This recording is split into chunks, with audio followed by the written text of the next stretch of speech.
Nama saya Rizdo. Cemplung waktu itu memang. Kan di Indonesia kan gini ya, kita dari dulu memang sudah merupakan ciri kita itu keberagaman ya. Jadi kita dari dulu pasti banyak warna, banyak suku. Kita nggak pernah satu warna kan. Selalu ada multi etnis, ada multi agama, banyak kepercayaan, banyak hal-hal lain yang memang jadi concernnya kita yang berbeda satu sama lain. Sih kita memang Jakarta itu salah satu visi utamanya memang jadi ruang perjumpaan ya. Jadi membuat ruang perjumpaan yang aman dan setara, di mana orang bebas menampilkan identitasnya dan mengekspresikan identitasnya tanpa harus dihakimi, tanpa harus disalahkan. Nah, kayaknya itu keberkahan juga ya. Di Bandung itu kita punya tempat yang sekali jalan bisa banyak rumah ibadah. Tempat ya, misalnya kayak di Bandung itu kayak kelenteng besar itu kan sebenarnya heritage budaya ya. Karena itu sudah jadi bangunan cagar budaya Bandung gitu ya. Sungkan nggak berani, bahkan nanya juga nggak takut gitu kan. Hari ketiga nggak mau terpisahkan.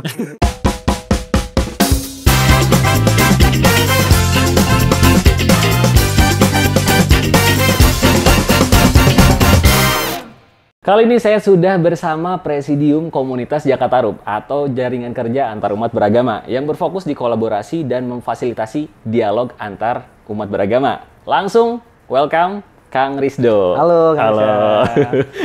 Nah, jadi kita ngobrol-ngobrol santai aja, Kang. Dari sisi kita sendiri pengen tahu di sela-sela kesibukan Kang Rizdo ini ya, terlebih di komunitas Jakatarup ini nanti ngapain aja. Kita cerita banyak juga. Nah, tapi sebelum itu kita mulai dulu dari Kang Rizdo nih, ya. Boleh perkenalan dulu gitu. Perkenalkan, nama saya Rizdo. Rizdo gitu panjangnya nggak ya?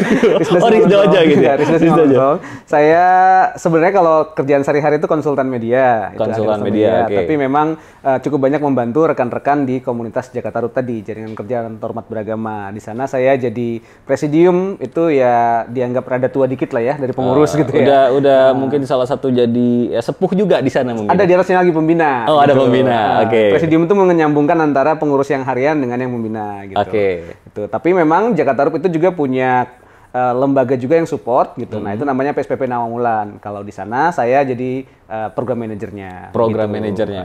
Oke. Nah, sebelum kita bahas lebih lanjut ya, lebih dalam tentang Jakatarupnya nih. Ini dari Kang Rizdonya sendiri deh. Kenapa tertarik di kegiatan ya dialog antar umat beragama ini, kenapa tertarik di situ? Kecemplung waktu itu memang. Didorong atau gimana? Didorong, habis itu ternyata ditinggalin habis itu enggak ya. Ya jadi sebenarnya ya karena waktu itu sebenarnya nggak pernah terlibat ya di dialog lintas iman. Walaupun tentu pengalaman keberagamannya udah cukup banyak ya. Saya sendiri lahir di Sumatera Utara dan ya di sana lingkungannya sudah tidak homogen kan, cukup banyak bercampur dari etnis maupun dari agama. Tapi belum kepikiran tuh ikut kegiatan yang mengkampanyekan atau yang berdialog gitu. Betul. Gitu. Nah, waktu itu memang case-nya adalah romo saya di gereja. Gereja saya itu terbilang yang paling dikit kayaknya di Indonesia ya. Gereja Ortodoks itu mungkin penganutnya di Indonesia nggak nyampe 2.000 gitu ya. Dari seluruh Indonesia ya? Iya kayaknya. Jadi bayar parkiran nggak cukup kayaknya. Gitu. Tapi ya waktu itu disuruh bantuin dong, kita mau bikin seminar di Bandung. Nah begitu. Akhirnya, berawal dari situ. Dari situ ya. Terus bikin kegiatan bersama dengan Jakatarup waktu itu. Saya kira Jakatarup waktu itu ini kumpulan orang tukang ngintip gitu kan Jakatarup. Gitu. Tapi ternyata dari cerita rakyatnya ya. Cerita kan begitu. Tapi ternyata memang ternyata ini tempat untuk komunitas lintas agama bisa dialog, bisa ini, dan unik karena ketemu sama teman-teman yang waktu itu memang jarang ketemu ya. Maksudnya teman-teman Muslim, teman-teman Kristiani sering ketemu lah ya gitu. Tapi ya ketemu teman Buddhis, Konghucu, ada juga teman-teman dari Bahai, dari Hindu, dari Sikh waktu itu juga ada gitu. Jadi cukup banyak penghayat kepercayaan juga ada. Nah, itu pengalaman yang pertama kayaknya ya. Jadi ternyata seru juga ya walaupun udah kecemplung gitu kan gitu. Jadi setelah lama-lama gitu kan ngikutin banyak kegiatan mungkin ya. Akhirnya nyaman juga gitu ya. Iya, karena waktu itu ada teman kita dari Bali memang. Itu nyoman ya, bukan nyaman ya. bisa. Iya. Nah, jadi memang asik waktu itu kegiatan. Asik, oke. Tapi sebenarnya sekritikal apa sih ini di ruang lingkup si antar umat beragama ini? Iya, sebenarnya di Indonesia kan gini ya, kita dari dulu memang sudah merupakan ciri kita itu keberagaman ya. Jadi kita dari dulu pasti banyak warna, banyak suku. Kita nggak pernah satu warna kan.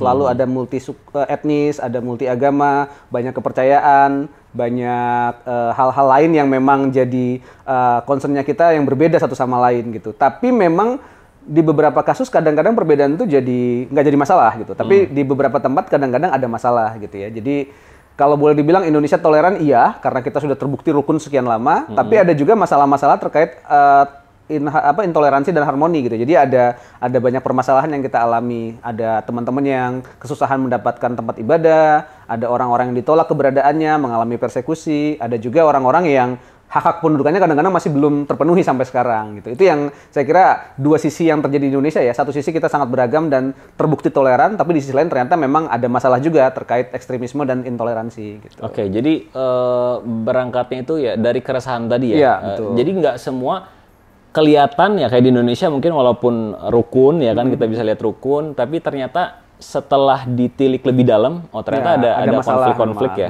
ada masalah. terkait dari ya, khususnya di keagamaan ini gitu ya. Betul. Oke. Kemudian terkait yang tadi ada ekstremisme ya tadi. Iya, betul. Nah, kita mungkin coba lihat di sisi itu ya, terkait ya ekstremisme, fanatisme. Ya. Nah, menurut Kang Risdo seperti apa nih?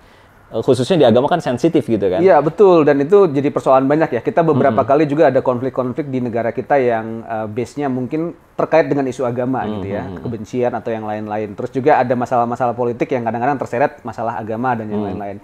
Itu karena satu hal, kita bangsa yang religius pasti ya, bahwa kita sangat mengaitkan segala sesuatu dengan agama gitu ya. Iya, betul. Hampir semua program pemerintah juga kalau nggak pakai bantuan ke lembaga keagamaan atau itu mungkin kadang-kadang juga nggak berhasil untuk meyakinkan masyarakat gitu. Itu satu sisi di sana. Tapi memang harus diakuin belakangan ada pertumbuhan ekstremisme di antara agama ya. Jadi ada beberapa kelompok-kelompok yang sudah ada masalah dengan perbedaan. Jadi mereka tidak bisa lagi menerima. Kadang-kadang pokoknya kalau berbeda dianggap sesat. Kalau cuman meyakini bahwa agama saya yakini itu benar atau keyakinan yang saya yakini itu benar itu nggak apa-apa. Nggak masalah itu kalau itu ya. Tapi kalau sampai harus menjelekkan atau menyalahkan keyakinan orang lain atau bahkan tidak membolehkan mereka ada, nah itu kan yang sesuatu yang sering terjadi ya. Jadi beberapa kasus memang terjadi di Indonesia gitu ya. Penolakan atau ujaran kebencian itu terjadi ya karena memang benci aja gitu. Jadi nggak pengen mereka ada dan mereka nggak pengen mereka ini. Nah itu yang nggak mungkin boleh ada dalam Indonesia ya harusnya. Tapi ternyata terjadi gitu dan sayangnya lagi kadang-kadang itu dibawa-bawa ke ranah politik, ke kebijakan dan yang macam-macam. Itu yang terjadi di belakangan sekarang. Tapi kalau memang ya pandangan mereka udah bener-bener ya gue banget yang harus bener gitu. Nah itu gimana? Ya masalah meyakini apa yang kita yakini benar itu memang ya nggak apa-apa ya. Maksudnya kita sebagai orang yang meyakini satu keyakinan memang harus meyakini apa yang kita yakini benar gitu. Tapi saat kita menyalahkan atau menjelekkan gitu ya, apalagi sampai ujaran kebencian gitu ya, itu yang sebenarnya tidak baik karena itu beresiko untuk membatasi hak orang lain akhirnya gitu kan. Ada orang yang akhirnya nggak bisa beribadah, ada orang yang akhirnya malah hak pendudukannya nggak dapet gitu. Itu yang sampai sekarang memang jadi masalah besar di kita di sana gitu. Orang masih belum bisa memisahkan antara apa yang harusnya diyakini secara pribadi dengan apa yang akhirnya diekspresikan ke publik. Itu yang sering terjadi sekarang. Dan kenyataannya mungkin di lapangan yang Kang Rizdo temuin banyak mungkin ya? Banyak. Ya walaupun kita tentu tidak boleh menafikan bahwa banyak cerita baik juga gitu ya. Ada cerita baik cukup banyak, tapi ya ada cerita juga yang memang cukup memilukan gitu ya. Di Bandung sendiri, di Jawa Barat, di Indonesia secara umum, ada cerita-cerita orang-orang yang akhirnya kehilangan haknya atau dipersekusi karena keyakinan agamanya gitu. Oke. Terus kalau nanggepinnya dari Jakarta ya mungkin ya, dari Kang Rizdo dulu deh. Gimana cara kita berhadapan dengan seseorang seperti itu ya, atau suatu kelompok untuk bisa mungkin pada tujuan akhirnya tuh ya kita semuanya damai gitu kan. Nah itu gimana? Pertama sih kita memang Jakarta itu salah satu visi utamanya memang jadi ruang perjumpaan ya. Jadi membuat ruang perjumpaan yang aman dan setara di mana orang bebas menampilkan identitasnya dan mengekspresikan identitasnya tanpa harus dihakimi, tanpa harus disalahkan gitu ya. Jadi ruang yang aman. Karena kadang-kadang memang kebanyakan kebencian itu muncul karena bisa jadi pendidikan yang salah ya, bisa jadi ini, jadi salah paham mungkin dia gitu, atau pahamnya yang salah. Paham yang salah ya. Itu dua hal yang berbeda ya. Gitu. Dia salah paham kan karena mungkin nggak tahu karena ini ya, tapi kalau paham yang salah memang sudah ada paham yang ditanamkan untuk membenci yang lain. Nah itu yang tidak baik sebenarnya. Saya yakin agama manapun sebenarnya tidak mengajarkan kebencian ya harusnya ya. Tapi ya itu yang terjadi di sana. Jadi itu yang ada di masyarakat. Kadang-kadang ada hal-hal tertentu yang perlu di sana. Tapi saya yakin sebenarnya kebanyakan orang memang karena kurang tahu aja gitu. Jadi dia belum punya pengalaman keberagaman gitu ya. Mungkin dari kecil biasa di lingkungan yang homogen, jadi kaget dengan yang bertemu yang berbeda gitu. Apalagi yang berbeda banget sama kita soal keyakinan atau apa gitu kan. Dan kadang-kadang takut membicarakan hal yang sensitif gitu. Nah, makanya di Jakarta kita selalu menjadikan ruang perjumpaan itu gitu ya. Lewat momen-momen nanti kalau ditanya soal kegiatan ada kafe religi semacam itu, kita bisa ngobrol prasangka-prasangka kita soal agama lain dan apa hal yang perlu dikonfirmasi itu kita bisa tanya langsung kepada orang lain tanpa harus merasa dihakimi gitu. Itu yang menarik. Jadi orang bisa menampilkan diri apa adanya dan bertemu dengan yang berbeda. Ternyata kalau kita lihat setelah ketemu dengan yang berbeda, baik itu anak-anak, orang dewasa, kebanyakan masyarakat kita tuh terbuka kok gitu ya. Somea sebenarnya. Bisa ngobrol, bisa ramah untuk berbicara satu sama lain dan hangat sebenarnya gitu. Seringnya memang di media sosial mungkin ya, kita kesannya benci banget sampai segini-segininya gitu ya. Padahal kalau udah ketemu mungkin mereka nggak sebenci gitu ya. Sebenci itu dan mungkin ya pasti bisa ngobrol santai, bisa ngopi gitu kan. Apalagi kadang-kadang hobinya sama gitu ya. Atau klub bolanya sama gitu ya. Ya kalau di Bandung kan kita semua dukung Persib gitu ya. Gitu, itu yang jadi ini. Ya sebenarnya itu yang pertama. Dan kalau yang dibilang yang pahamnya salah dalam artinya sangat ekstrim dan itu kayaknya nggak terlalu banyak ya. Itu kan itu. Dan kalau untuk yang itu kan memang itu tanggung jawabnya pemerintah ya. Bikin maksudnya kalau ada yang melanggar hukum, kalau ada yang melakukan kekerasan kepada yang lain, nah kan itu kan harusnya ditertibkannya sama pemerintah gitu ya. Itu yang berarti yang masih bisa dibenahi itu yang salah paham tadi. Ya, mungkin seperti itu ya. Kalau yang pahamnya salah, mungkin ya itu ada ruang lain. Maksudnya orang boleh meyakini sesuatu dan sampai yang kalau saya pribadi yang anggapnya sampai titik yang ekstrim juga nggak masalah. Tapi kan saat dia melanggar hak orang lain, nah itu kan perlu ada tindakan ya dari pemerintah gitu ya. Jadi sampai mengganggu ibadahnya orang lain, atau sampai menghalangi hak politik orang lain, atau sampai mungkin menyerang atau membunuh. Nah itu kan memang merusak. Itu kan memang ya itu kan tindakan pidana kan. Jadi harus bisa diatasi oleh pemerintah sih kalau itu. Oke, baik. Cukup clear kalau gitu ya. Nah sekarang tadi kan udah sempet ngomongin Jakartarup nih. Nah kita lebih dalam lagi Jakartarup ini boleh dijelasin nggak misalnya filosofinya apa? Oh gitu. Nah, terus awal mulanya itu gimana bentuknya? Kalau legendanya beda ya. Atau kenapa namanya Jakartarup? Iya betul. Karena itu ada terkait legendanya waktu itu. Jadi legenda Jakartarup kita tahu lah ya. Jakartarup waktu itu mandi terus ngelihat ada bidadari dari Kahyangan turun lagi sedang mandi terus dia curi satu gelendangnya. Nawang Wulan yang dicuri terus akhirnya dia terangkat ke Kahyangan gitu kan. Terus ya mereka akhirnya menikah dan punya anak Nawangsi dan yang lain. Begitu kan legendanya. Betul. Nah waktu itu sebenarnya karena Jakartarup itu berdiri sekitar dirintis dari tahun 2000-an lah ya, berdirinya 2001. Tapi capek juga ya sampai sekarang berdiri ya. Gitu ya. Enggak lah. Lumayan ya 20 tahunan ya berarti ya. Iya, jadi 2000 itu teman-teman dari Madya, Masyarakat Dialog Antaragama, dan teman-teman dari Inkres, anak-anak muda NU yang konsen di isu agama dan sosial, waktu itu bikin kayak workshop. Nah itu waktu itu sebenarnya anjurannya Gus Dur ya, almarhum Gus Dur. Jadi beliau berpendapat waktu itu Jawa Barat kayaknya tokoh-tokoh agama sama tokoh-tokoh muda perlu ngumpul supaya kerukunan ini bisa muncul secara organik bukan saja sekedar program pemerintah gitu ya. Jadi mereka kumpul dan membiasakan dialog supaya jangan terjadi gesekan. Karena waktu itu kayaknya Gus Dur melihat beberapa potensi itu ya. Kita ingat tahun mungkin 90-an akhir ya, 99 itu ada kerusuhan di Tasikmalaya. Terus habis itu kan kejadiannya Ambon dan Poso gitu ya. Jadi kayaknya dia punya pandangan ke depan bahwa tokoh-tokoh agama harus saling mengenal dulu supaya jangan ini dan membuat masyarakat itu tidak mudah terbakar gitu ya. Jadi daripada sekedar memadamkan api, lebih bagus membuat rumputnya basah supaya tidak mudah terbakar. Nah gitu kira-kira filosofinya begitu. Jadi kayak akarnya dulu yang dibenerin ya. Mencegah supaya ke sana gitu. Jadi karena waktu itu memang agak jarang dialog yang diprogram secara langsung oleh masyarakat. Seringnya kan karena pemerintah ngumpulin tokoh agama gitu ya. Nah ini dia harapkan supaya ada inisiatif sendiri. Nah waktu itu terjadilah. Kita pertama kali dirintis tahun itu di Pesantren Awal Silah Garut waktu itu. Mereka sepakat untuk membentuk forum. Habis itu kita ada forum lagi di Vipassana Graha, di villa yang di Lembang itu, vihara yang di Lembang.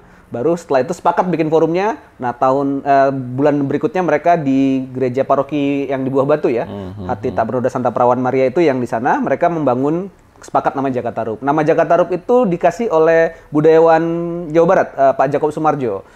Dia ngasih pendapat bahwa ya gitu, umat beragama boleh sedikit agak nakal dalam tanda petik ya, ada mengintip nakal gitu ya. Jadi harus berani mulai mengintip satu sama lain gitu ya. Sama seperti Jakartarup yang mengintip terus akhirnya terbawa ke Kahyangan. Nah, kita saling mengintip supaya Kahyangannya turun ke bumi gitu ya. Jadi memberikan perdamaian. Kalau yang terakhir itu saya baru nambahin belakangan aja sih. Gitu. Tapi bagus ya maksudnya. Ya, jadi filosofinya gitu. Jadi selain akronim dari jaringan kerja antar umat beragama, ya filosofi Jakartarup yang berani mengintip dan berani membawa Kahyangan ke bumi itu yang jadi ininya. Ya mungkin yang ngintipnya dalam hal positif ya. Ya, jadi maksudnya saling mengenal sama lain. Saling gitu. mengenal sama karena dulu mungkin butuh agak ngintip karena belum ada forumnya waktu itu kan. Jadi dialog antar agama kayaknya masih terlalu formal gitu. Jadi nggak cair gitu. Nah. Dan mungkin juga tabu mungkin ya pada saat gitu. itu ya. Makanya dianggap ngintip kan, dianggap kayak ngintip gitu. Oke, keren. Nah, kemudian kalau dari sisi Jakartarupnya gimana ngawal isu-isu apa ya kebebasan beragama, toleransi kebebasan beragama gitu. Karena kan kalau kita lihat ya mungkin nggak semudah itu mungkin ya. Betul memang. Jadi dari zaman dulu sampai sekarang mungkin isunya itu aja mungkin ya. Ya, ada beberapa varian isu sih. Ada trennya beda-beda. Trennya beda-beda. Trennya beda-beda gitu. Tapi kan pada akhirnya ya emang ada konflik. Pasti memang akhirnya konflik di masyarakat atau terkait kebijakan di pemerintah biasanya. Seringnya ada gitu. Jadi Jawa Barat memang kalau teman-teman baca laporan dari teman-teman di Setara gitu ya, dari Wahid Foundation juga, dari CRCS UGM juga menunjukkan memang punya potensi ngalamin diskriminasi yang cukup banyak. Jadi banyak kasus diskriminasi terhadap kelompok-kelompok agama yang kita sebut minoritas itu ya. Itu sering terjadi gitu ya. Ada banyak kasusnya. Satu sisi mungkin karena Jawa Barat sangat dekat dengan ibu kota, jadi sangat mudah disorot media gitu. Tapi di sisi lain juga memang karena yaitu Jawa Barat punya masa di mana kita sekarang awalnya masyarakat yang cukup homogen, akhirnya cukup banyak pendatang dan akhirnya jadi punya mungkin ada provokasi juga dari sebagian orang, jadi ada kebencian dan macam-macam itu yang terjadi gitu. Jadi banyak kasus seperti misalnya pelarangan ibadah, pembatalan rumah ibadah gitu kan, penyerangan terhadap acara keagamaan itu ada cukup banyak di Jawa Barat. Kita sekitar berapa tahun selalu provinsi yang nomor 1 di sana gitu ya. Tahun lalu sempat kesalip Jawa Timur, tahun ini balik Jawa Barat lagi gitu. Jadi ya itu memang masalahnya ada gitu. Jadi memang sesuatu yang harus dikerjakan. Karena dua hal tadi, satu sisi di masyarakat perlu belajar tentang keberagaman, di sisi lain kadang-kadang oknum yang tidak bertanggung jawab dalam dunia politik memakai isu agama sebagai kendaraan untuk memperoleh voting atau suara gitu kan. Jadi kan kadang-kadang suka kesana gitu. Makanya di Jawa Barat kan konflik dengan kasus-kasusnya teman-teman Kristiani, teman-teman penghayat kepercayaan, teman-teman Syiah dan Ahmadiyah itu ada banyak kasusnya di Jawa Barat gitu. Itu yang terjadi. Jadi sebenarnya kalau ya karena mungkin Jawa Barat yang terbesar juga dan betul, tadi secara populasi besar media gitu kan. Dari Jakarta mungkin nggak perlu semacam sinyal gitu ya untuk kita mau telusuri lebih dalam ini konflik apa nih yang lagi rame atau kita coba turun ke lapangan untuk beresin gitu ya. Yang ngeberesin kan harusnya pemerintah ya. Tapi benar-benar kita dulunya kita memang tipe yang kritis banget ya sampai vokal ngomong gitu. Tapi belakangan juga kita berkolaborasi dengan pemerintah. Karena pemerintah juga sebenarnya punya beberapa program untuk mendorong kerukunan di masyarakat ya. Ada moderasi beragama, ada desa sadar kerukunan, ada banyak lah ya. Ada camp buat pemuda seperti itu. Dan kita sekarang support juga untuk ke sana, tapi tetap mengingatkan bahwa ada titik-titik tertentu yang masih bermasalah gitu ya. Dan ada kadang-kadang tindakan yang mungkin kurang tepat gitu ya. Kayak beberapa kebijakan yang sifatnya favoritisme atau kebijakan yang kadang-kadang melarang satu kelompok agama. Kan sebenarnya nggak boleh ya. Kan semua kita warga negara yang taat pajak ya, jadi kan semuanya kan menyumbang buat negara, semua berhak beribadah harusnya. Atau kadang-kadang kasus terjadi ada persekusi terhadap satu kelompok, justru yang mempersekusi yang dibenarkan gitu kan. Sementara korbannya kadang-kadang mengalami viktimisasi ya, jadi ngalamin korban sekali lagi gitu. Itu yang terjadi beberapa kali. Berarti tetap harus butuh dalam tanda kutip memang yang kan tadi harus yang dilakukan oleh pemerintah kan. Betul. Jadi statusnya Jakarta Group di sini lebih ke tetap harus mengendarai pemerintah atau ya sebagai organisasi masyarakat kita akan tetap mengkampanyekan keberagaman ya, maksudnya akan membuka ruang-ruang diskusi toleransi dan macam-macam gitu kan, terus juga membantu pemerintah melakukan hal yang sama. Tapi kalau masalah seperti menindak kelompok yang melakukan penyerangan atau melindungi warga yang sedang beribadah, itu kan memang tanggung jawabnya pemerintah dan aparat keamanan ya, seperti itu. Jadi itu yang kayaknya memang dalam beberapa aspek sudah cukup bagus, tapi kadang-kadang memang masih ada yang perlu dievaluasi gitu ya. Ada beberapa, bahkan kadang-kadang ada kebijakan-kebijakan yang sebenarnya tidak terlalu perlu, tapi karena butuh favoritisme kadang-kadang gitu ya. Jadi ini joke aja lah ya, tapi kita nggak berani selalu kritis. Tapi ada beberapa kasus misalnya di kepala daerah nih, tahun pertama dia nggak terlalu periode pertama nggak terlalu bagus tuh. Di periode pertama dia gayanya biasa aja gitu, tapi menjelang supaya dia dapat periode kedua, dia akhirnya pakai kampanye isu agama supaya lebih dapat vote gitu. Karena dia tidak punya prestasi lain untuk dibanggakan di periode pertama gitu. Kadang-kadang begitu. Kita terus sebut nama daerahnya lah ya. Teman-teman sudah memikirkan sendiri lah kira-kira daerahnya di mana gitu. Ada beberapa kasus seperti itu gitu. Jadi karena memang isu agama itu sangat mudah ya untuk jadi get voter ya, dapat suara secara politis cukup besar gitu. Karena kita pasti senang lah. Siapa sih nggak senang pemimpin yang saleh, pemimpin yang peduli kepada keagamaannya umatnya, warganya gitu, itu yang penting. Oke, menarik ya. Nah, agak nyerempet nggak berani. disensor ya. Nah, terus kalau dari kegiatan ya, kegiatan tadi sebenarnya udah disinggung tipis-tipis. Nah, tapi kegiatan yang paling yang paling dekat atau kegiatan yang biasa rutin dilakukan, bisa dijelasin program-program Jakarta Rep itu saya selalu hampir kehabisan nafas kalau nyeritain gitu ya. Sebenarnya karena ada ujungnya mungkin. Iya, dalam setahun kita rata-rata di atas 100 kegiatan soalnya. Di atas 100 kegiatan. Iya, gitu. Baik yang kita inisiasi maupun yang berkolaborasi dengan mitra ya gitu. Jadi ada cukup banyak kegiatan dan ragamnya macam-macam ya, mulai dari yang seru maksudnya serius-serius banget tuh kayak seminar, talk show, diskusi dengan pemerintah, FGD gitu kan, itu kan sesuatu yang serius-serius lah gitu ya. Sampai yang having fun-nya anak muda kayak mereka naik bandros terus keliling situs-situs keberagaman di Bandung ada gitu ya. Atau yang paling sering itu maksudnya collapse gitu. Jadi ini yang target-targetnya mungkin dari pihak Jakarta dari Rep rumah gitu ibadah ya? di mana gitu. Kita yang mandu waktu itu beberapa kali, ada yang cuma bikin melukis atau macam-macam lah sebenarnya kegiatan gitu. Tapi yang sering memang yang cukup rutin diminta dapat pesanan itu salah satunya ini Cafe Religi ya. Cafe Religi itu jadi kayak ruang perjumpaan. Jadi setiap agama atau aliran keyakinan itu punya posnya masing-masing. Nah, ada berapa tuh kira-kira? Macam-macam ya, kadang-kadang bisa 10, kadang-kadang bisa 6, kadang-kadang bisa tergantung pesanan dan tergantung ketersediaan gitu ya. Misalnya kan kalau Cafe Religinya dilakukan di hari Jumat sore atau Sabtu kan teman-teman Yahudi pasti nggak bisa kan, jadi ya mungkin nggak akan bisa ikut gitu. Atau teman-teman dari Advent juga mungkin nggak bisa ikut. Tapi ya itu jadi tergantung kadang-kadang berapa pos jadi yang ini. Terus juga, nah di sana mereka bebas bertanya sebenarnya tentang apa keyakinan tersebut, terus apa yang jadi prasangka mereka, terus ya gitulah ya, pertanyaan-pertanyaan mulai dari yang paling paling dasar sampai yang paling gitu ya? Sampai filosofis sekali gitu kan. Misalnya pertanyaan kalau di posnya Kristen, coba jelaskan tentang Trinitas. Nah itu kan susah ya, itu satu mata kuliah teologi kalau itu kan gitu kan. Atau konsep jihad menurut Islam apa, itu kan sangat filosofis ya, sangat dalam gitu kan. Tapi sampai yang sederhana misalnya kenapa ke masjid harus buka sendal gitu kan, apa gitu ya, gitu. Apa ketakutannya, kenapa di masjid nggak ada piano katanya gitu kan, lah sendal aja hilang gitu. Gitu. Atau kadang-kadang ada yang paling unik, saya pernah di postnya Konghucu itu ada pertanyaan, apakah semua orang Konghucu pinter dagang gitu. Ya itulah ya kayak gitu. Jauhnya gimana? Ya temennya kepo sih. Terus dia bilang kemampuan dagang itu bukan itu bakat dan dilatih gitu ya. Bukan ada di darah, bukan ada di agama gitu. Ya gitu sih. Oke, jadi itu mungkin salah satu program ya. Cafe Religi itu salah satu yang cukup banyak ditawarkan dan dikerjasamakan dengan banyak orang ya gitu. Tahun ini kita udah bikin sampai mungkin ada sekitar 8 kali ya dari awal tahun lalu gitu. 8 kali? Cafe Religi. Mungkin salah satunya Kang Risnya juga udah standby di pos-pos tertentu gitu kan? Posnya kan kalau kita kan digabung kan, yang Protestan, Katolik, Ortodoks itu digabung di posnya Kristen gitu. Walaupun itu ada beberapa yang berbeda masing-masing. Tapi kan biar sekalian nanya gitu, biar kan pertanyaan paling pertama bedanya kalian bertiga apa gitu kayak gitu kan.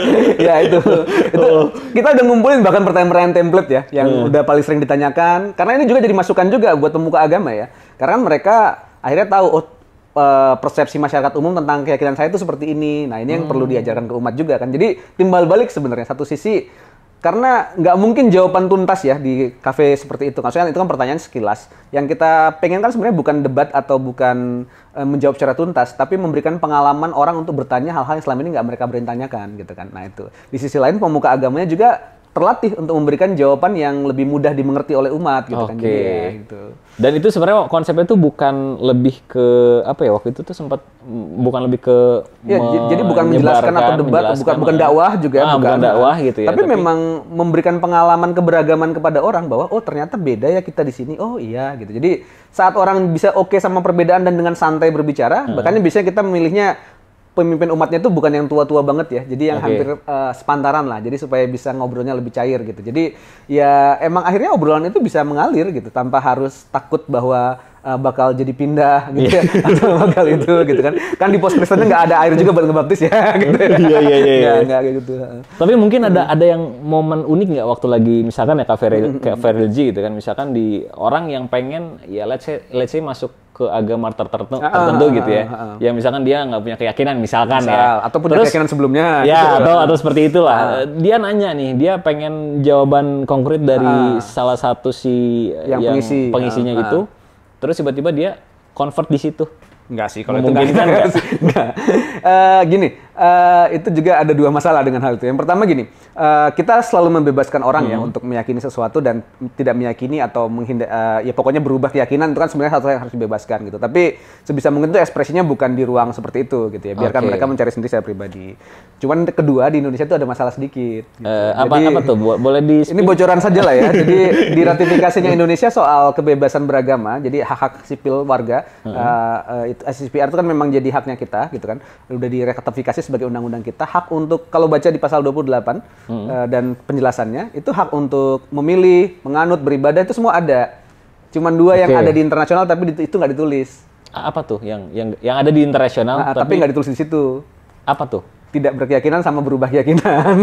Oke. Jadi tidak dilarang sih di Indonesia, cuman tidak secara spesifik dijamin haknya gitu. Itu yang agak debatable. Makanya biasanya yaitu ini salah satu isu-isu yang mungkin kalau teman-teman sudah concern di isu kebebasan beragama berkeyakinan tahu bahwa ada sisi-sisi tertentu. Walaupun kita sudah meratifikasi piagam internasional soal kebebasan sipil dan kebebasan tadi secara khusus kebebasan beragama, ada beberapa part yang memang masih agak susah di Indonesia gitu ya, kayak tadi ya, kayak berubah keyakinan, ya sebenarnya boleh, cuman tidak pernah dikatakan secara spesifik gitu kan, atau tidak berkeyakinan gitu ya, sebenarnya boleh, cuman tidak pernah disebut secara spesifik.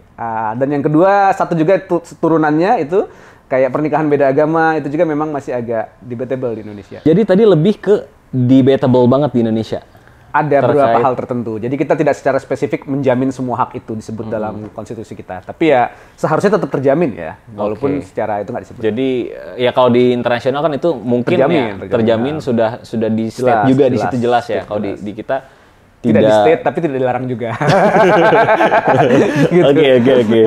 Oke, tadi kan terkait untuk berbeda convert ya. Ya. Pindah keyakinan. Nah, kalau di Indonesia mungkin yang sempat disinggung juga ya terkait keyakinan ini nih di KTP nih. Iya, iya. Nah, kolom ini KTP. Ini kan sejauh ini kan ada 6 ya yang 61 sekarang. Sekarang 61 ya. 61. Nah, itu boleh dijelasin nggak dari mulai awal mulanya gitu ya. Panjang gitu. Sebenarnya dulunya nggak ada masalah. Karena sampai sebelum tahun 70, ya 74, 75 ya sebenarnya di Indonesia kan tidak mencantumkan agama dalam KTP sebenarnya. Pada saat itu ya tidak mencantumkan. Dan makanya tidak jadi bagian dari kependudukan untuk dites. Waktu itu taunya ya di data biasa ya, jadi data berapa umat Islam ya dihitung dari yang aktif di organisasi atau di kegiatan-kegiatan keagamaan gitu. Berapa umat Kristen ya seperti itu ngitungnya. Kalau Kristen kayaknya ada catatan khusus ya karena tiap gereja pasti punya catatan jumlah anggota jemaat ya gitu. Nah, tapi memang waktu itu ke sana. Tapi memang permasalahannya dua waktu itu semenjak pertama Undang-Undang Perkawinan 1974. Karena akhirnya orang harus direstui oleh pemimpin agama masing-masing. Nah, waktu itu akhirnya mulai teman-teman penghayat, terus beberapa kelompok-kelompok agama yang tidak dapat organisasi secara sipil itu mulai kesusahan untuk pernikahan gitu ya. Terus yang kedua memang akhirnya itu pencantuman kolom KTP di agama gitu ya. Jadi kolom agama di KTP ya.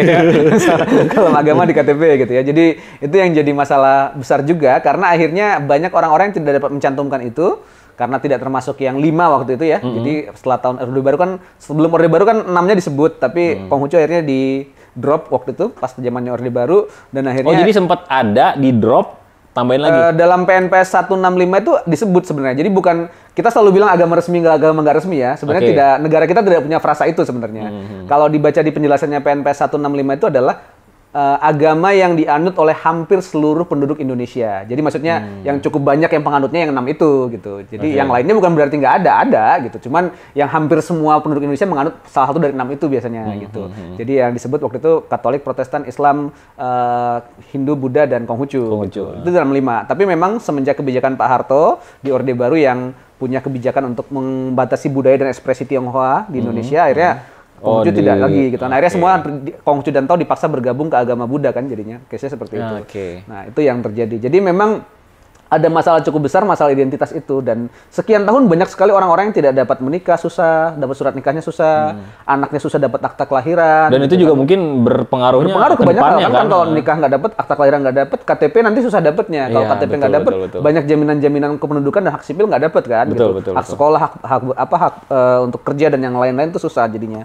Itu yang terjadi masalah. Baru kemarin memang tahun 2017 MK ngasih banyak kemajuan karena memberi kesempatan buat teman-teman penghayat kepercayaan. Karena di Indonesia itu mungkin ada ratusan ya aliran kepercayaan itu. Ya. Jadi banyak kan. Maksudnya di tiap daerah tuh punya keyakinan lokalnya masing-masing dan waktu itu mereka kan dipaksa untuk masuk ke dalam satu payung kepercayaan terhadap Tuhan Yang Maha Esa gitu itu yang waktu itu kalau masih ingat zaman-zaman itu ya. Gitu.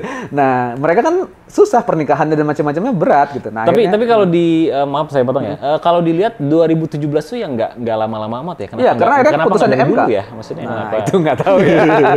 Karena mungkin ada kekhawatiran dan waktu itu dianggapnya tidak setara dengan agama kan. Jadi ada sensitif itu karena definisi agama di Indonesia akhirnya kan ngikutin definisinya, jujur aja ya, definisinya teman-teman Muslim sama Kristen gitu.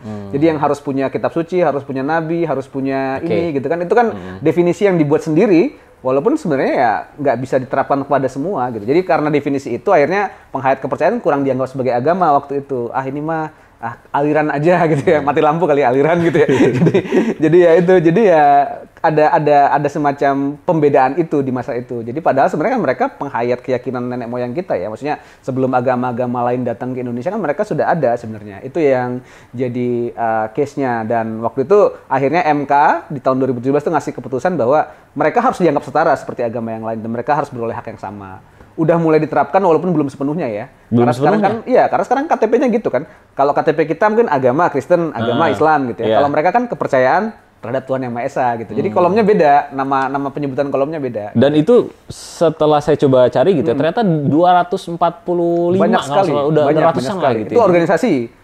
Itu yang organisasi, belum yang juga yang tidak masuk organisasi. Yang nggak masuk ya? Kayak masyarakat adat kayak di Kanekes ya, yang kita biasa sebut Baduy gitu kan, atau masyarakat anak dalam yang di Jambi gitu kan. Itu kan mereka tidak berorganisasi, mereka punya wilayah aja gitu, bahwa ada satu wilayah kayak kelompok Samin di Jawa Tengah gitu ya. Ada, mereka punya tanah adat sendiri, punya wilayah ini sendiri, dan mereka sangat taat berwarga negara sebagai bangsa Indonesia gitu. Cuman selama ini kita mengabaikan hak mereka gitu. Oh, jadi mereka mungkin belum terdata ya atau mungkin ya banyak saking banyaknya ya. Dan ya variasinya banyak sekali ya gitu. Ada yang anggotanya banyak, ada juga yang mungkin sebatas di satu wilayah gitu. Oke. Kemudian mungkin dari kegiatan kan tadi yang paling rame itu yang tadi apa? Cafe Religi. Nah, terus ada apa yang kita juga ada yang cukup rame, sering banyak yang ikut itu yang jelajah jalur bineka. Nah, ini gimana tuh? Jelajah jalur bineka ya. Nah, kayaknya itu keberkahan juga ya di Bandung itu kita punya tempat yang sekali jalan bisa banyak rumah ibadah gitu. Oke. Nah, jadi ini lebih ke wawasan, knowledge gitu ya. Iya, jadi mereka kunjungan ke rumah ibadah yang berbeda itu. Kan mungkin nggak sebagian orang punya kesempatan itu ya. Mungkin dari kecil pas mau masuk ke rumah ibadah orang lain, takut. Iya benar ini gitu ya. Padahal kan sebenarnya rumah biasa ya. Takutnya misalkan kita tiba-tiba langsung berubah gitu ya kayaknya gitu kan. Ya mungkin ya kalau orang ada kekhawatiran gitu kan. Saya pernah waktu itu nanya ke teman yang muslim yang ikut rumah ibadah waktu itu pas mereka masuk ke salah satu gereja gitu kan. Kan di gereja Katolik itu ada air buat ini ya, membuat tanda salib buat umat Katolik gitu kan. Terus ini yang baptisannya ya gitu. Bukan. Ya kalau nggak pakai nggak apa-apa, masuk aja gitu tanpa harus ini gitu ya. Karena sebenarnya banyak tempat ibadah yang terbuka, mau kunjungan juga nggak apa-apa gitu ya. Tapi memang selama ini kita nggak pernah punya pengalaman itu. Nah, untungnya di Bandung ya itu ya, dari daerah sekitar Astana Anyar, Jalan Kelenteng sampai ke Jalan Kebonjati itu kita bisa menemu banyak sekali tempat ibadah. Ada yang Buddha, ada yang Tridharma, tiga-tiganya ada yang Konghucu saja, ada yang Tao saja gitu ya. Ada juga yang masjid beberapa variasinya, ada gereja dengan beberapa alirannya gitu. Jadi sepanjang jalan itu kita bisa langsung kenalan banyak. Semuanya gitu ya, langsung tahu gitu kan. Oh ini bedanya di sini. Oh kalau Buddha begini. Oh kalau Konghucu ininya ini seperti itu. Jadi pengalaman langsung ya, karena kalau dijelaskan di Cafe Religi kan mungkin cuma ngomong gitu kan. Ini kan mereka ngeliat langsung sendiri gitu ya. Bahkan kadang-kadang kan lagi dan ada itu acara. Langsung masuk ke dalamnya juga? Iya, masuk. Ada yang memandu biasanya, langsung kita ke sana. Langsung kerjasama sama rumah ibadahnya, mereka jadi tuan rumah, bahkan langsung mempersilahkan. Silakan mau ngelihat apa gitu kan. Sebagian orang kan langsung pengen foto-foto gitu ya. gitu. Nah, salah satu variannya itu biasanya pas malam Imlek juga ada. Jadi kayak jelajah jalur bineka, cuman khusus untuk rumah ibadah Tionghoa ya. Jadi pas malam Imlek kan kita rame itu biasanya banyak lampion, banyak hiasan-hiasan, lilin besar gitu kan. Itu banyak banget yang ikut. Kita selalu ngebatasin peserta, tapi entah kenapa selalu membludak gitu ya. Jadi kita daftar bahkan seminggu sebelum acara baru boleh daftar gitu. Atau 3 hari sebelum acara baru boleh daftar, tetap aja yang daftar sampai ratusan gitu. Padahal kan kita pengennya paling banter 80 orang lah, paling banyak. Susah soalnya jalan panjang itu kan. Tapi ya itu karena satu sisi mungkin Instagramable ya gitu ya. Bikin lampion malam-malam gitu ya. Lagi itu banyak ini kan seru banget. Terlepas dari itulah ya. Terlepas dari itu tapi memang seru jalan-jalan dan akhirnya ketemu gitu kan. Dan kadang-kadang ya teman-teman yang sudah biasa kita kunjungi juga seneng kan menjamu juga ya, ngasih banyak makanan lah gitu ya. Halal tapi tenang. Makanannya halal. Nah, gitu. Jadi ya seneng aja akhirnya bisa ketemu dan bisa interaksi. Dan orang-orang seneng karena itu mungkin pengalaman yang nggak pernah mereka dapatkan di tempat lain ya. Gitu. Iya, karena bisa, mungkin di tempat lain ya entah itu ya homogen takut, gitu ya. Atau mungkin juga takut kalau kunjungan ke sana gitu ya. Takut dikira bawa bom mungkin gitu ya. Iya. Gitu. Berarti itu acara tahunan. Kalau tur malam Imleknya tiap tahun ada ya. Tapi kalau jelajah Jaru Binekanya memang setahun mungkin ada sekitar 3 atau 4 kali atau tergantung permintaan juga. Kadang-kadang ada sekolah, kemarin terakhir itu ada sekolah SD Pratista ya kalau nggak salah. Jadi mereka ada program yang profil pelajar Pancasila itu kan, pengen kunjungan ke rumah ibadah di Bandung ya kita bantu fasilitasi gitu. Ada. Biasanya seperti itu. Itu sebenarnya keren sih, Jujur saya juga mungkin ya someday lah pengen nyoba. Udah pernah gitu, kemana aja memang kalau belum ya. Selain ke masjid tentunya. Iya. Ke gereja atau apa kan ada beberapa tempat ya, misalnya kayak di Bandung itu kayak kelenteng besar itu kan sebenarnya heritage budaya ya, karena itu sudah jadi bangunan cagar budaya Bandung gitu ya, sangat boleh dikunjungin sebenarnya gitu, asal waktu dan tempatnya pas ya gitu ya. Ada juga kayak misalnya kayak Katedral Bandung juga kan sudah jadi heritage budaya, jadi ada bukan hanya ruang ibadahnya sebenarnya, ada kayak kita bisa belajar sejarah, kita bisa belajar hal yang lain gitu ya, kayak mungkin beberapa vihara juga ya, beberapa kelenteng juga gitu. Dan mungkin ada yang jarang-jarang, bahkan belum tentu semua masjid juga kan gitu kan. Betul.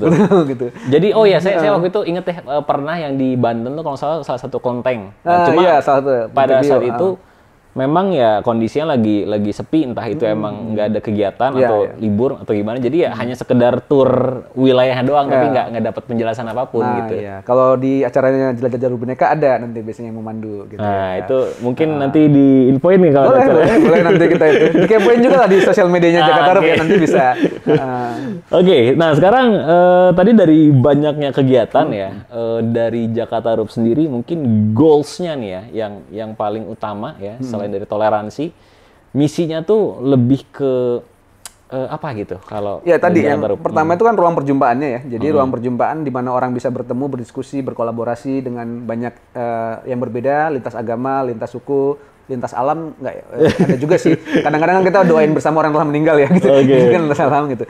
Atau yang kedua tentu itu tadi mengadvokasi supaya kita punya kebebasan beragama dan berkeyakinan dan setiap orang bisa memperoleh haknya ya, itu case-nya di sana gitu. Jadi dua itu sebenarnya jadi core-nya Jakarta Rup dalam semua kegiatannya sebenarnya. Jadi ruang perjumpaan yang aman, di sisi lain juga kita mengkampanyekan dan juga mengusahakan supaya orang beroleh kebebasan ya. Jadi bisa inklusif, bisa bertemu dengan banyak orang. Dan itu juga yang membuat kenapa Jakarta Rup boleh dibilang sebagai salah satu hub-nya isu kemanusiaan di Bandung gitu ya. Karena kan bukan cuma isu lintas agama gitu. Teman-teman dari isu kesetaraan gender, isu perlindungan hukum misalnya gitu ya, atau teman-teman disabilitas gitu. Kadang-kadang memang selalu bergabung kan, kayaknya seru. Dan akhirnya bertemu dengan yang berbeda itu. Jadi jadi ruang yang mempertemukan mereka juga untuk bisa bertemu dan berinteraksi gitu. Itu yang jadi kalau boleh dibilang goals-nya kita ya, dan akhirnya itu terwujud dalam banyak aspek, tapi nggak pernah cukup pasti kan, akan selalu butuh ruang perjumpaan lebih banyak, akan selalu butuh memperjuangkan isu-isu kebebasan beragama itu dengan lebih banyak gitu. Jadi biasanya di sana harapan kita sih sebenarnya semua orang akhirnya bisa punya kesadaran ini dan akhirnya bisa mengembangkan itu di wilayahnya masing-masing ya gitu. Jadi tempatnya masing-masing dan akhirnya biasa dengan perbedaan gitu dan biasa berkolaborasi. Jadi menghormati iya gitu kan, belajar juga untuk bisa mengelola iya, bisa juga untuk berkolaborasi, bahkan sampai akhirnya kita saling support gitu ya. Jadi kalau di Jakarta Rup, Kang Wawan selalu memberitakan itu bahwa ada 3 ya levelnya bertoleransi dan berbedaan itu. Yang pertama yang menghargai, menghormati gitu ya. Oke, kita harus sana. Yang kedua kita bisa bekerja sama dalam keberagaman gitu ya, dalam ini gitu kan. Kalau ada masalah-masalah bersama kita atasi bersama-sama. Yang ketiga sebenarnya lebih bagus lagi itu saling support, bahkan saling merayakan keberagaman gitu. Jadi justru bukan sekedar bekerja sama, bahkan mensupport keberadaan yang masing-masing gitu. Saat teman-teman Muslim membantu membangunkan gereja misalnya gitu, saat teman-teman di Kristen misalnya membantu memberkatkan teman-teman haji, itu kan sesuatu yang saling mendorong perbedaan, bahkan justru saling bekerja sama gitu, berlomba-lomba dalam kebaikan. Aduh, saya jadi kayak juru dakwah gitu ya. Ya, dalam mempromosikan kebaikan gitu. Karena kita nggak bisa bilang agama kita paling baik kalau kita tidak berlomba-lomba dalam kebaikan itu kan sebenarnya gitu. Jadi nggak guna klaim bahwa kita yang baik gitu, tapi kita tidak melakukan apa-apa gitu. Justru karena kita melakukan kebaikan lah, akhirnya orang lain yang bilang kita baik gitu. Oke. Berarti kalau kita lihat dari 3 tahapan tadi ya, yang menghargai, kerjasama sama saling mendorong. Kita ada di mana nih? Yang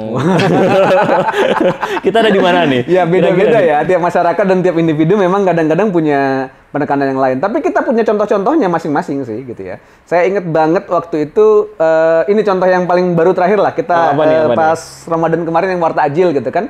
Itu kan saling mendorong sebenarnya. Mendorong teman-teman. Maksudnya gini, buka puasa dan puasa Ramadan itu kan semua umat muslim sedunia alami ya. Betul, gitu. Semua umat muslim pasti melakukan puasa Ramadan dan berbuka puasa gitu. Tapi World Ajil kan cuma ada di Indonesia gitu. Iya. Gitu kan, itu bukti bahwa kita punya kolaborasi budaya, kita punya cara untuk memahami keberagaman, bahkan gitu dengan kita mensupport gitu kan supaya teman-teman yang muslim semangat puasa nih, kita borong dulu ya gitu kan. Gitu. Itu bentuk bahwa kita saling mendorong sebenarnya gitu kan. Perbedaannya jelas ada dan kita tahu itu perbedaan, tapi kita mendorong perbedaan itu tetap muncul dan kita rayakan bersama gitu. Oke, berarti kalau ditanya udah di mana, mungkin itu tergantung ya individu dan ini, dan kita punya semua contohnya yang saling menghargai, yang bekerja sama maupun yang saling mendorong satu sama lain bahkan gitu. Oke. Tapi kita juga punya contoh yang masih belum menghargai gitu kan, masih ada gitu. Kalau misalkan dilihat ke case nih, negara mana ya atau daerah mana yang udah ya tingkat toleransi itu udah tinggi banget gitu. Ada nggak case-nya atau? Sebenarnya kayak teman-teman peneliti di isu KBB, kita bilangnya kebebasan beragama berkeyakinan itu KBB ya, bukan Kabupaten Bandung Barat. Suka pakai KBB. Saya suka coba bilang KBB. Di isu itu sebenarnya ada beberapa indikator gitu. Teman-teman Setara itu pernah bikin riset indeks kota toleran gitu ya. Jadi indeks kota toleran. Jadi kota-kota tapi bukan kabupaten ya kalau mereka. Jadi fokusnya di kota yang dianggap punya konsep toleransi yang tinggi, baik itu inisiatif pemerintah, inisiatif dari masyarakat, atau ada aturan-aturan yang mendukung keberagaman gitu ya. Bandung belum pernah dapat sih 10 besar. Jadi yang pertama mungkin bisa di daerah-daerah kayak Singkawang, Pematang Siantar, Salatiga gitu ya. Di Jawa Barat Kota Sukabumi salah satu yang sering terbilang masuk ya gitu. Ada juga yang dulunya jelek banget tapi pelan-pelan naik gitu ya, naik ranking gitu ya. Kita kasih applause kemarin buat teman-teman di Depok tuh udah mulai naik gitu ya. Oh, ternyata awalnya mereka cukup bawah tapi pelan-pelan udah mulai naik gitu. Walaupun belum setinggi Bandung gitu. Di Bandung itu sebenarnya satu hal yang jadi contoh adalah ini katanya pemerintah ada, tapi belum terlalu banyak ya. Jadi kita kasih apresiasi. Pemerintah Kota Bandung kemarin bahkan punya ini ya, bisa memberikan surat SK untuk pengadaan pemakaman buat teman penghayat. Jadi udah ada sekarang. Jadi wakaf buat teman-teman penghayat, walaupun belum banyak ya gitu. Ya belum ada yang meninggal juga sekarang. Ya. Tapi setidaknya tanah pemakamannya sekarang sudah mulai ada. Jadi kalau dulu mereka kesusahan, tapi sekarang udah mulai ada diusahakan. Jadi itu kan inisiatif pemerintah yang bagus ya. Tapi belum dapat nilai yang tinggi banget kalau di indeks tadi gitu. Jadi Kota Bandung belum masih di belasan, masih di belasan masih lah. 10 besar belum pernah belum masuk gitu. Berarti cocok ya, maksudnya ya dengan Jakarta Rup ini ya berarti ya bisa dibilang toleransi Bandung ya belum terlalu tinggi. Iya, tapi sebenarnya kita nggak boleh berpuas juga ya. Maksudnya gini, teman-teman yang di Singkawang, di Siantar, di Salatiga, di Kota Sukabumi, atau di beberapa kota lain Manado yang dianggap toleran selama ini ya jangan puas juga gitu. Karena potensi untuk intoleransi selalu ada. Terus juga nggak pernah ada kata cukup ya. Untuk kita udah cukup toleran kok gitu. Nggak bisa. Kita bisa terus-menerus mendorong toleransi bisa semakin muncul ya dalam banyak aspek gitu. Maksudnya ya mungkin di setiap daerah juga kan mungkin ada regenerasi dari betul. Itu dan pemimpinnya juga berganti kadang-kadang. Pasti ada gitu ya. Tokoh-tokoh agama juga berganti kan gitu. Belum tentu semua juga bisa terus menjaga, kadang-kadang memang perlu makanya perlu berulang-ulang ditekankan gitu. Kalau contoh negara-negara saya kira ada banyak negara yang punya contoh yang gitu, tapi sekian lama akhirnya ada kasus juga gitu ya. Kayak teman-teman mungkin pernah dengar lah ya, kasusnya Libanon misalnya. Libanon itu salah satu negara di Arab sana, dekat Palestina yang cukup beragam gitu ya. Jadi di sana ada Muslim Sunni, Syiah, ada Maronit dan ada Ortodoks di sana. Jadi cukup hampir seimbang komposisinya gitu. Tapi mereka sempat ada perang sipil juga gitu. Jadi ya ada masalah juga kan. Jadi walaupun ribuan tahun rukun tapi ya masalahnya kadang-kadang muncul gitu ya. Kasusnya Semenanjung Balkan kayak negara-negara Yugoslavia gitu kan. Serbianya Ortodoks, Kroasianya Katolik, Bosnianya Muslim gitu kan. Sekian lama mereka aman tapi ternyata akhirnya mereka perang juga gitu. Itu sesuatu yang kita perlu waspadai juga gitu. Nah ini mungkin kalau kita ngelihat apa ya perbedaan antar agama gitu ya, yang di daerah Timur Tengah sana. Nah ini boleh ngasih komen nggak? Boleh ngasih komen nggak? Yang mana tuh? Gimana? Ya antar wilayah ya, maksudnya kan kalau yang ada apa? Yang ada tiga agama ya, tiga Yahudi, agama. Islam dan Kristen ya. Ya itu. Itu mungkin dari Kang Rizdo bisa mengomentari nggak? Itu kan emang dari zaman dulu kan itu kan konflik-konflik ada. Nah, apakah sampai nanti akan terus seperti itu atau kok jadi kayak nabi ya meramalkan masa depan gitu. Maksudnya ya ini sekilas aja dari Kang Rizdo. Masalah terbesarnya sebenarnya utamanya terlalu banyak menyeret isu agama, walaupun sebenarnya itu nggak esensial ya dalam beberapa aspek itu. Kita tahu itu masalah keagamaannya ada gitu ya, karena perebutan kota suci ya, klaim antara tiga agama, terus juga itu. Tapi sebenarnya mereka tanpa sebelum masalah politis ini muncul, sekian lama hidup berdampingan sebenarnya gitu ya. Jadi walaupun pergantiannya berganti-ganti ya, antara awalnya penguasa Romawi yang masih belum Kristen, akhirnya jadi Romawi yang Kristen, akhirnya diserang Persia, akhirnya sempat dikuasain oleh kekhalifahan Islam gitu kan. Terus sampai akhirnya ada perang salib dan yang lain-lain gitu ya. Itu kan sebenarnya konflik di sana ya. Kita kan tidak mengalami itu gitu ya. Tapi kita suka terbawa-bawa sih karena itu masalahnya gitu ya. Itu case yang di sana. Karena bahkan ada beberapa yang pakai ayat-ayat kitab suci untuk membenarkan tindakan-tindakan kekerasan atas nama agamanya. Itu yang agak beberapa kali gini. Secara spesifik untuk kasusnya misalnya Israel Palestina kan sebenarnya Indonesia udah punya sikap ya. Indonesia kan sikapnya adalah solusi dua negara sebenarnya gitu. Jadi kita mengakui kedaulatan Israel juga, tapi juga mengakui kemerdekaannya Palestina harus diperjuangkan. Itu kan sikapnya negara kita gitu ya. Sikap orang-orangnya nggak tahu ya, kadang-kadang suka aneh-aneh gitu kan. Karena di Palestina sendiri juga banyak faksi dan banyak ini, di Israelnya juga banyak faksi dan ini gitu ya. Kalau saya pribadi sebenarnya ada dalam posisi pendukung kemerdekaan Palestina sebenarnya, karena memang itu haknya bangsa Palestina untuk merdeka dan memang butuh ini ya, butuh pengakuan. Dan beberapa kali memang ada tindakan dari rezimnya di Israel yang memang menggugat dan bahkan mencaplok beberapa tanah wilayah warga Palestina gitu kan. Tapi memang agak berbeda dengan kasusnya Indonesia berjuang melawan kolonial waktu itu.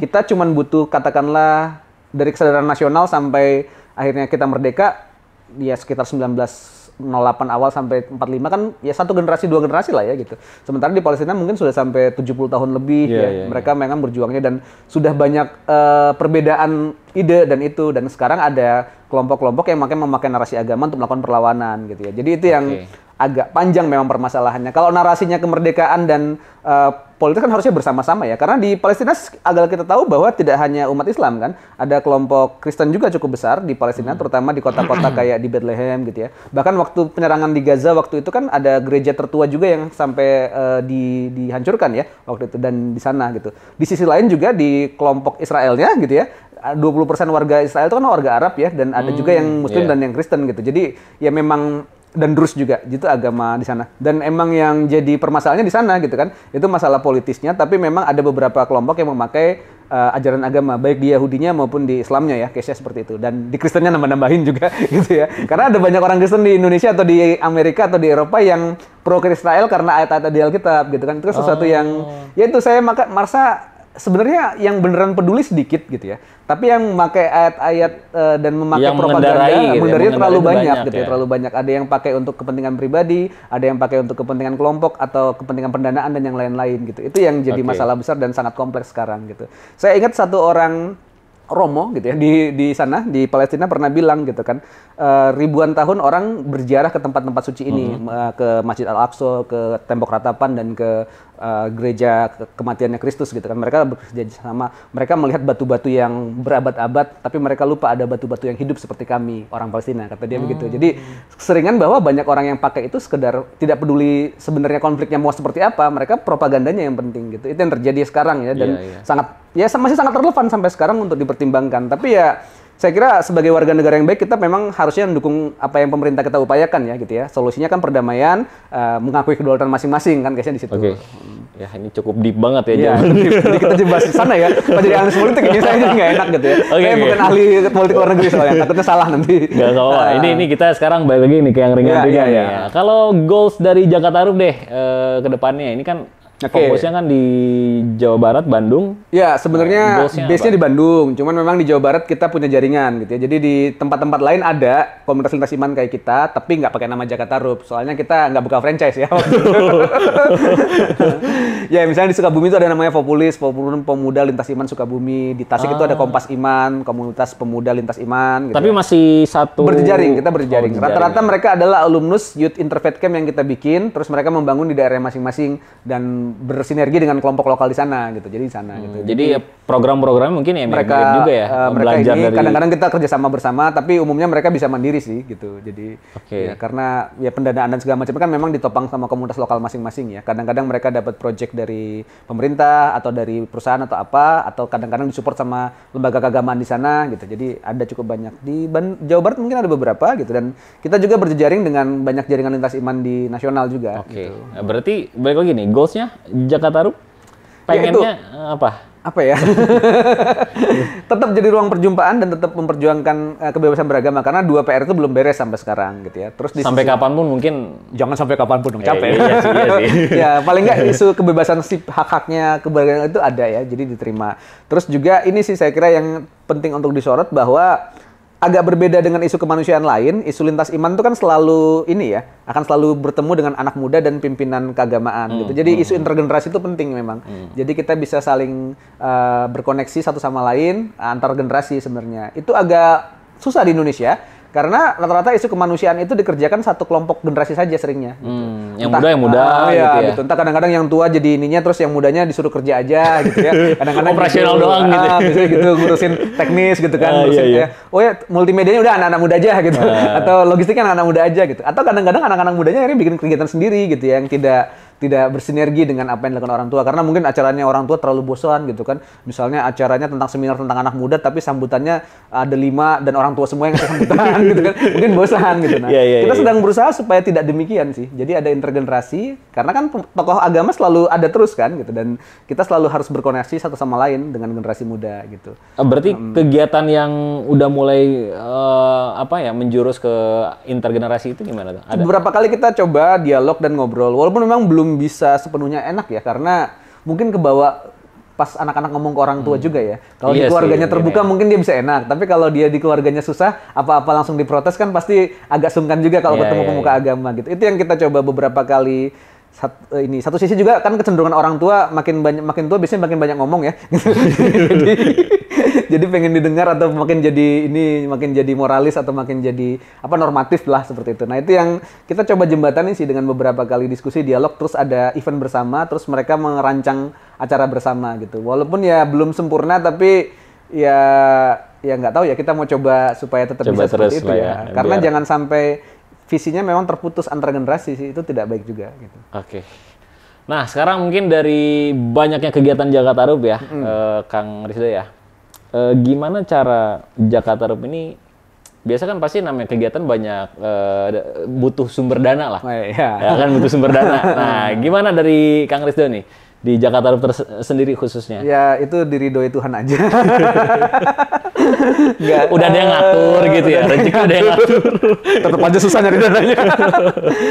Jakarta Rup ngalamin beneran yang namanya komunitas itu berkembang dari yang relawan banget gitu ya, sampai yang akhirnya mungkin bisa disupport sama beberapa kelompok pendanaan lah gitu ya, case-nya gitu. Jadi waktu zaman saya emang ngerasain, apalagi zaman tahun 2000-an, teman-teman yang beneran modal sukarela itu ya waktu itu. Akhirnya kita pernah jokes waktu itu, karena koordinator kita namanya Kang Wawan, kita sebut kita relawan, rela demi Kang Wawan gitu.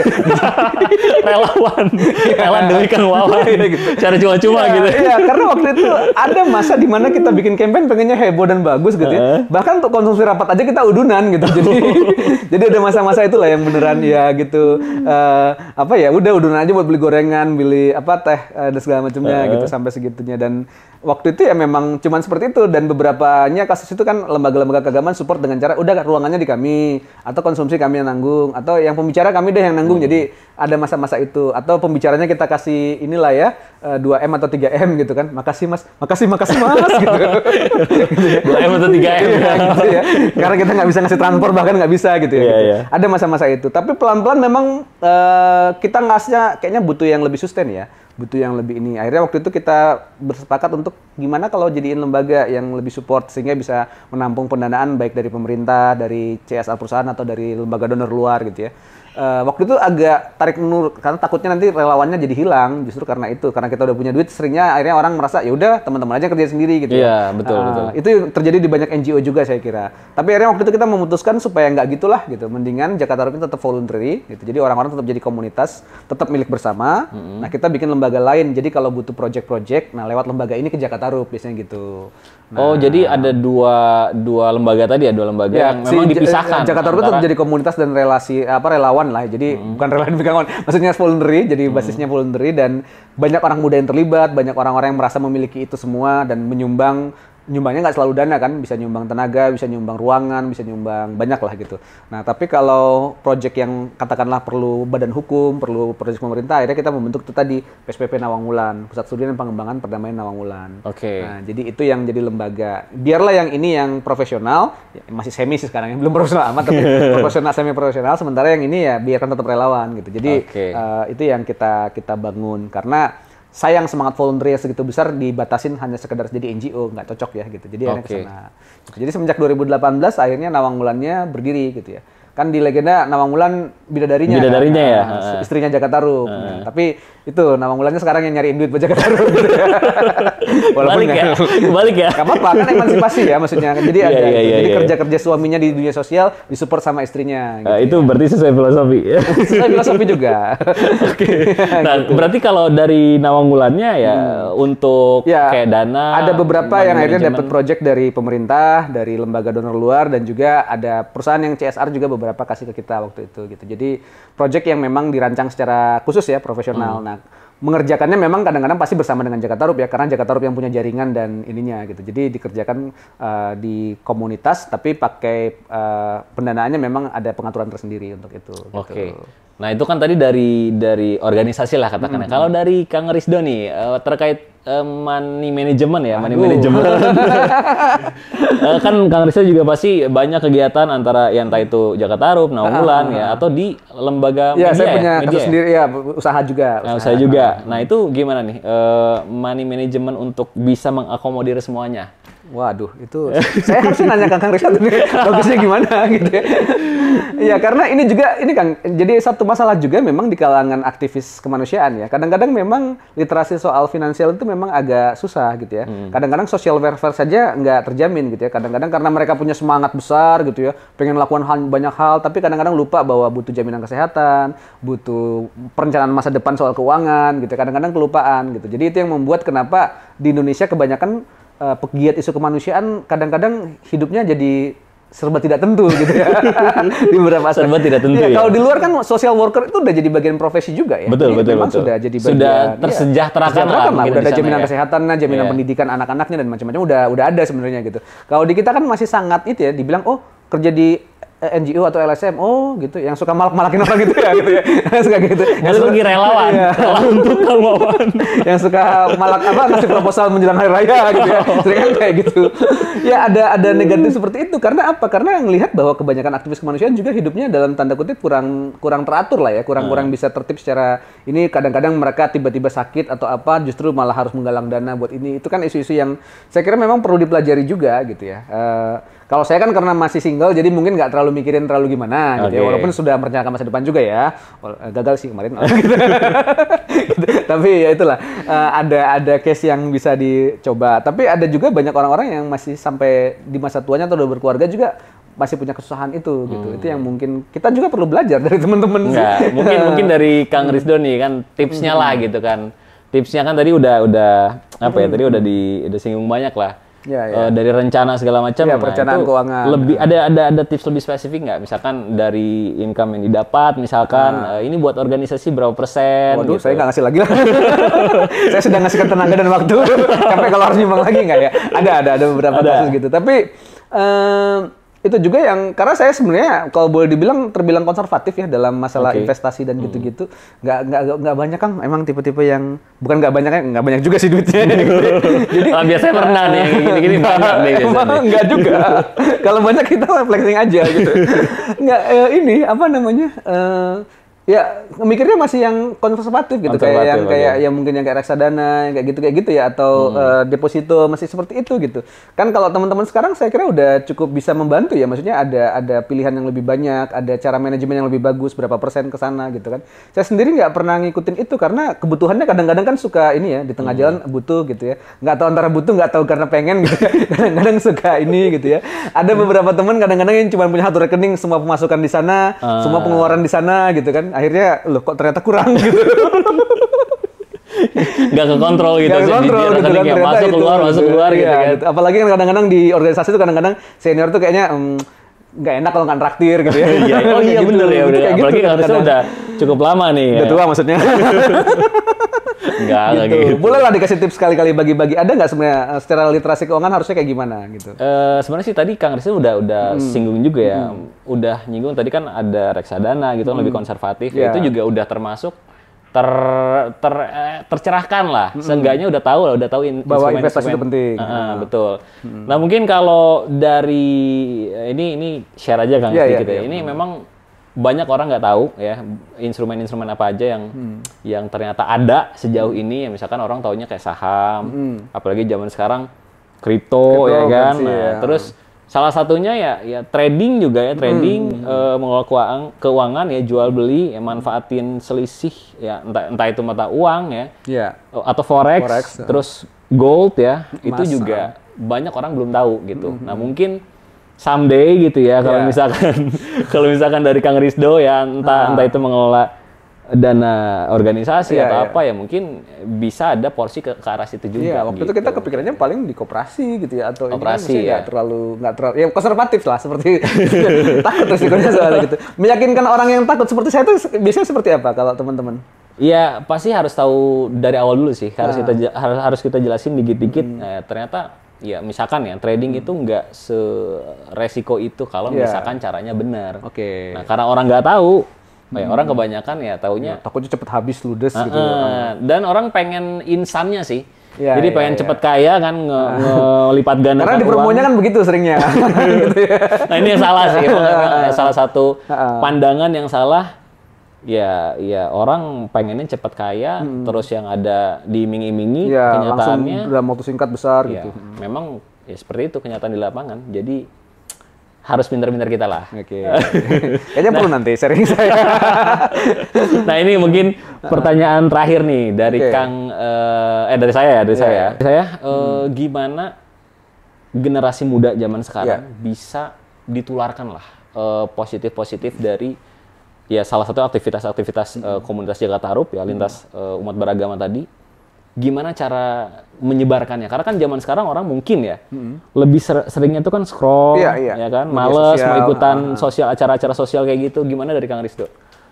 Sebenarnya ini yang sering jadi kekhawatirannya generasi sebelumnya ya, atau orang tua, bahwa jangan-jangan anak-anak kita nanti jadi makin ini gitu ya. Tapi survei-survei terakhir memang menunjukkan generasi muda sebenarnya lebih terbuka secara sikap gitu ya. Masalah akhirnya jadi toleran atau intoleran itu masalah lainnya. Tapi secara sikap sebenarnya mereka lebih terbuka karena bisa bertemu dengan banyak orang dari manapun gitu ya, dan global kan. Maksudnya mereka bisa dapat informasi dari mana saja gitu. Betul. Bahkan tidak ada kebenaran tunggal dalam artian yang satu. Kalau dulu kan orang percaya banget sama guru di sekolah, atau guru ngaji, atau guru sekolah minggunya, atau orang tua gitu kan. Sekarang kan gampang, tinggal membaca bisa nanya AI gitu kan, bisa ini. Salah ayah mah gitu ya, bener ini gitu kan, bisa ada seperti itu. Jadi secara pengetahuan sebenarnya lebih terbuka, secara wawasan lebih terbuka. Tapi memang kecenderungannya adalah apakah karakter dan mentalnya siap untuk terbuka, itu yang masalah lain gitu ya. Itu yang kadang-kadang memang belum semua bisa mengelola itu dengan baik. Dan kalau bicara soal isu-isu kemanusiaan, kepedulian pada keberagaman dan yang lain-lain, sebenarnya anak-anak muda punya kepedulian, cuman caranya beda dengan yang dibayangkan oleh generasi sebelumnya. Kalau kita kan kebayangnya masuk organisasi lah, habis itu kaderisasi, aksi langsung gitu ya. Gitu ya. Ternyata mereka kadang-kadang bisa masuk banyak organisasi atau nggak ikut sama sekali tapi tahu isunya gitu ya. Jadi cara belajarnya mungkin sudah sangat berbeda, dan itu yang harus jadi challenge gitu.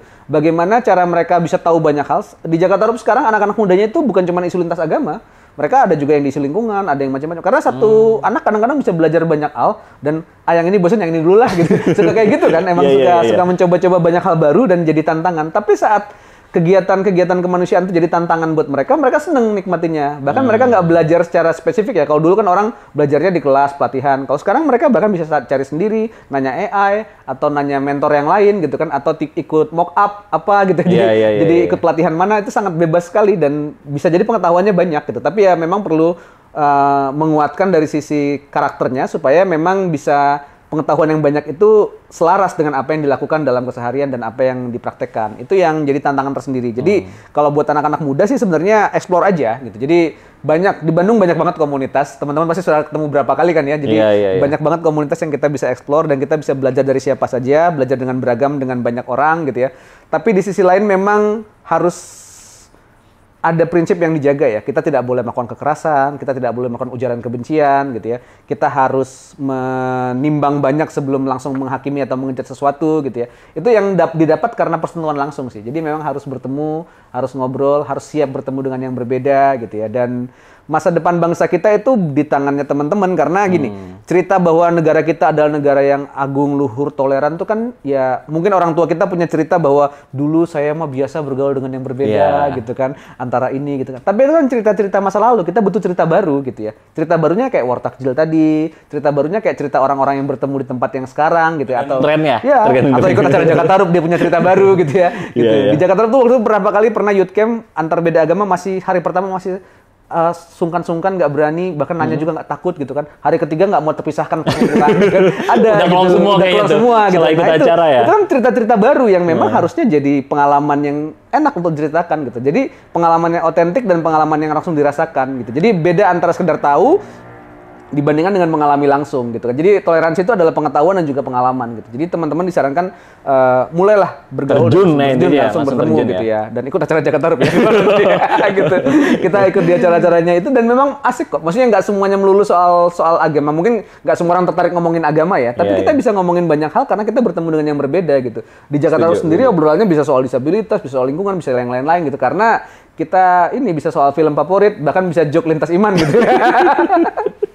Yang kalau kita publis di sini nggak enak kita pasti kita dimarahin gitu. Tapi ya itu bisa jadi ruang yang saling berkolaborasi dan mendorong perbedaan tadi gitu. Oke, itu aja mungkin ya, Kang Rizdo. Sekali lagi terima kasih udah mampir di sela-sela kesibukan ya. Sampai ketemu di sela-sela podcast selanjutnya. Oke. Thank you Kang Rizdo.